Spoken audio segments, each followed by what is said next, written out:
السلام علیکم ناظرین، خبر سے خبر میں خوش آمدید۔ میں ہوں افتخار شرازی۔ ناظرین، آج 9 محرم کا دن گزر چکا ہے اور 10 محرم کی رات ہے، اور آج کے دن امام عالی مقام امام حسین علیہ السلام نے چراغ گل کیے اور اپنے دوستوں سے اپنی بیعت اٹھا لی، اور کہا یہ گیا کہ کل کا دن میدان کربلا میں موت منتظر ہے ان کی، تو اگر کوئی یہاں سے جانا چاہتا ہے تو اسے آج اجازت ہے۔ لیکن کیا کمال کہ جب چراغ روشن ہوتے ہیں تو امام کے تمام جانثار موجود پائے جاتے ہیں۔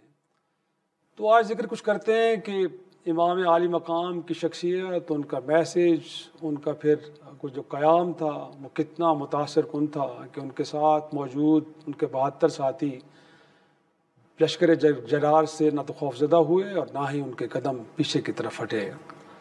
تو گفتگو ہمارے ساتھ آج موجود ہوں گے۔ ایک تو وقار حیدر شیرازی، بہت شکریہ، اور ہم ناظرین جیسے کہتے ہیں کہ تاریخ کربلا گویا کہ ان کی جو پہلی مورخ تھی وہ تو امام عالی مقام کی بہن کہ جو ان کے شریک سفر تھی، اور بعد ان کے پیغام کو لے کے چلی بی بی زینب سلام اللہ علیہ۔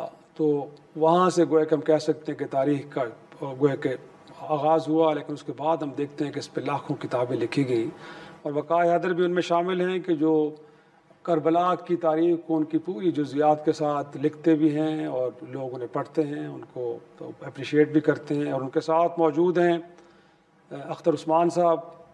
آپ بھی ہم کہیں کہ پاکستان کے ادب کا ایک درخشندہ ستارہ، انہوں نے اپنے اظہار کے لیے شاعری کا انتخاب کیا، اور پھر وہ مرثیہ گوئی میں بھی انہوں نے بھی کمال حاصل کیا، اور جو لکھتے ہیں تو گویا ہم کہتے ہیں کہ اس بر صغیر میں میر انیس کے بارے میں کہا جاتا ہے کہ مرثیہ گوئی میں ان کا کوئی ثانی نہیں ہے، تو کہیں نہ کہیں ان کا رنگ نظر آتا ہے ان کے اشعار میں۔ تو کچھ اشعار میں ان کے پڑھتا ہوں، یہیں سے پھر گفتگو کا آغاز کرتے ہیں کہ رہتے ہیں مگر معجزے کم دنیا میں، باقی رہا شبیر کا غم دنیا میں، سن لو کہ صحبت نہ بہم ہوگی پھر، فی الحال تو موجود ہیں ہم دنیا میں۔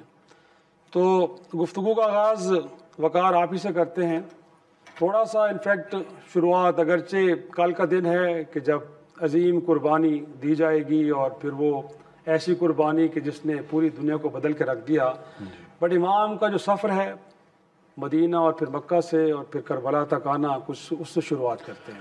افتخار شریف صاحب بہت شکریہ۔ امام حسین علیہ السلام ایک ایسی شخصیت جس میں قوت جاذبہ ایسی موجود ہے کہ ان کی محبت میں آج تک 1500 سال کے بعد بھی لوگ خود اپنے اوپر اختیار کھو دیتے ہیں اور بے ساختہ رو پڑتے ہیں۔ یہ قوت جاذبہ تھی کہ جب امام حسین علیہ السلام بیعت فاسق کا انکار کر کے مدینہ سے نکلے تو مورخ لکھتا ہے کہ اس دن مدینہ میں ایسا گریا ہوا جیسا رسول اللہ کی وفات کے دن ہوا تھا، حتیٰ کہ مدینہ کے تمام لوگ گھروں کی چھتوں پر اور مدینہ کی گلیوں میں نکل آئے اور درخواست کرتے تھے کہ فرزند رسول اس شہر کو چھوڑ کر مت جائیے۔ اور حضرت ام سلمہ رضی اللہ تعالی عنہا ام المومنین تشریف لائیں اور انہوں نے کہا کہ حسین میرے بیٹے مدینہ کو چھوڑ کر مت جاؤ، کہیں یہ وہی سفر نہ ہو جس کی رسول اللہ نے مجھے خبر دی تھی۔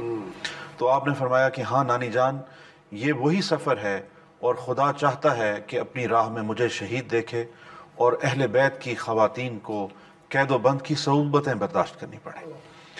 تو یہ وہ مقصدیت تھی اور یہ قوت جاذبہ تھی امام حسین کے ساتھ، اور یہ خدا پر، خدائے لم یزل پر غیر متزلزل ایمان تھا جس نے لوگوں کو حسین کے ساتھ جوڑا، اور جہاں جہاں آپ گئے لوگ جوگ در جوگ آپ کے ساتھ شامل ہونے لگے۔ ابھی آپ نے فرمایا کہ شب عاشور جب چراغ بجھائے گئے تو جب چراغ جلے تو امام کے انصار موجود تھے، مگر اس سے پہلے صورتحال ایسی نہیں تھی۔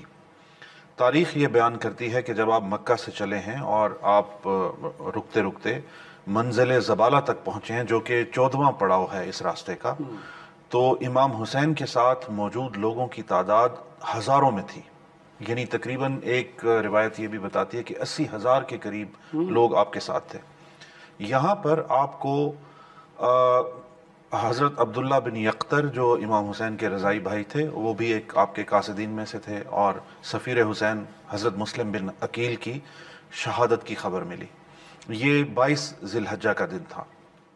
جب یہ خبر ملی تو امام نے اعلان کیا کہ ہمارا مقصد اور ہماری منزل شہادت ہے. جو دنیا کے شوق میں ہمارے ساتھ آ رہا ہے وہ یہیں سے ہمارا اور اپنا رستہ الگ کر لے.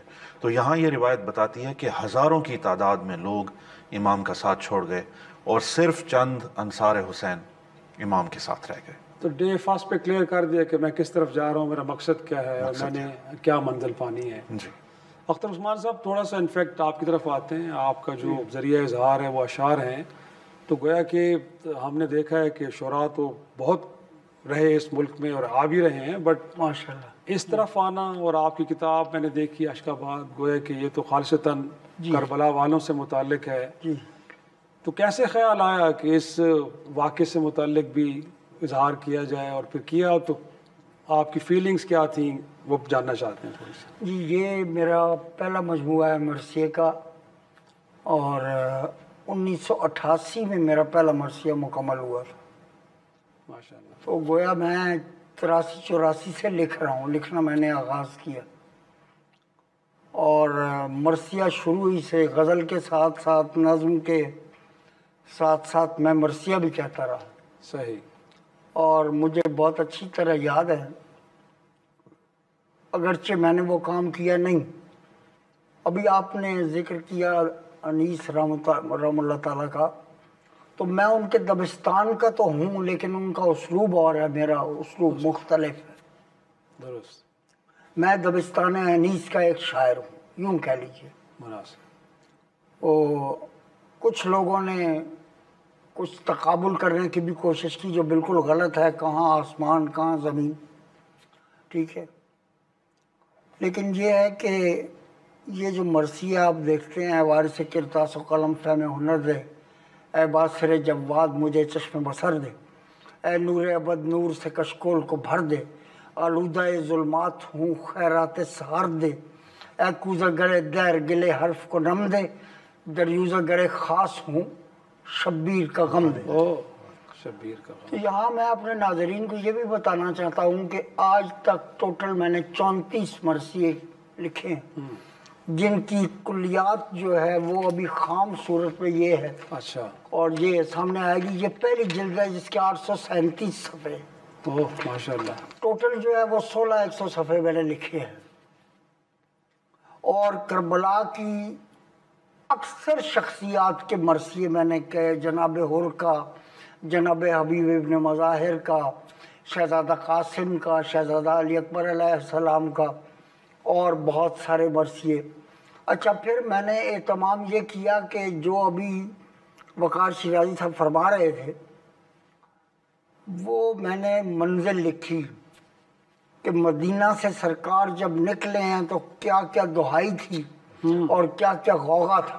غوغا تھا کوئی دیر میں لٹتا ہے مدینہ, آل شہر لولاک سے چھٹتا ہے مدینہ, آل شہر لولاک سے چھٹتا ہے مدینہ, یہ کس پر زمین تنگ ہے گھٹتا ہے مدینہ, گویا کہ مدینے ہی سے اٹھتا ہے مدینہ.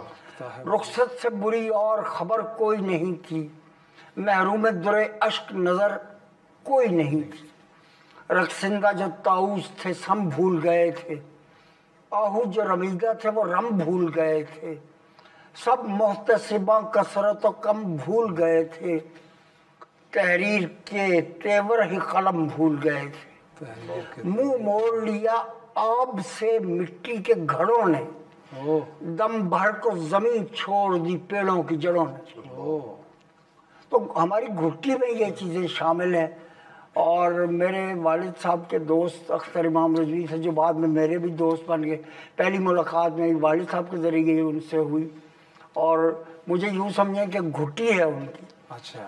تو یہ ذکر اذکار ظاہر ہے ہر جگہ ہمارے گھر میں, باہر ہمارے دوستوں میں, مجالس پہ, ہر جگہ ہوتا. تو یہ گویا ہمیں جینیٹکلی ٹرانسفر ہوا ہے. ہم اہل بیت کا جو خانوادہ ہے اس کے خادم کی حیثیت سے ہمیشہ, اور ہم اس کو فخر سمجھتے ہیں, اور ہماری یہ کوشش ہوتی ہے کہ جب بھی کوئی حرف لکھا جائے وہ اتنا نمخیز ہو، اتنا نمو والا ہو کہ ہمارے خون کی باقاعدہ مہک اس میں سے آئے۔ کیا بات، کیا بات، کیا بات۔ تو یہ ہے کہ یہ مرثیہ یا تب چراغ ساز شفق رو ہے ان دنوں ماہ ولائے فکر میں، کیا لو ہے ان دنوں مولا کی مہر مد بھی مہ نو ہے، ان دنوں مضمون ایک نقطے میں 100 ہے ان دنوں، قمر کے اشتیاق سے سلماں کے حلم تک لفظوں کا قافلہ ہے رواں باب علم تک۔ ماشاءاللہ۔ یہ مراثی جو ہے ان میں چہرے، آپ کو ہر مرثیے میں آپ کو چہرہ لازمی ملے گا۔ کیا بات۔ اچھا ایک اور بات جو میں ایکنالج کرنا چاہتا ہوں، اور یہ جو ہے بہت کم لوگوں کو معلوم ہے، کہ میری غزلوں کی زمینیں ہی نہیں، میرے مرثیوں کے جو چہروں کے مصرع اولا ہے وہ وقار شیرازی کی عطا کر رہا ہے۔ واہ، وہ مجھے مصرع دیتے ہیں تو میں آگے مرثیہ شروع کر دیتا ہوں۔ یہ تو بڑا آپ نے آج بڑی بات کی ہے، بڑا راز کھولا ہے آپ نے۔ جی، تو میں وہ پھر اب مقصود بار جو میری کوشش ہے، جو مولا نے عطا کیا ہے، میں وہاں سے شروع کر دیتا۔ اے مالک کے، اے صاحب کن کھول سر دشت مسلح، یا اے صاحب کن تیری قلم رو میں ہے دریا، کیا صحیح ہے یہ کیسی تگودو ہے دریا، یہ والا مرثیہ جو ہے، یا اور بہت سارے مرثیے، سلام، منقبت، غزلیں، نظموں کے کچھ آئیڈیاز، وہ سارے میرے، آپ یوں سمجھیے کہ مجھے بھی اب وہ ملتے ہیں تو میں انہیں بس لفظوں کی ترتیب میں دے دیتا ہوں، باقی کام تو سارا پاکوں کا ہے، اور نام بھی انہوں نے دیا ہے۔ کیا بات۔ ایک چھوٹے سے بریک کے لیے مجھے کہا جا رہا ہے، بریک لیتے ہیں، بریک سے واپس آتے ہیں تو اس کمال گفتگو کو آگے بڑھاتے ہیں۔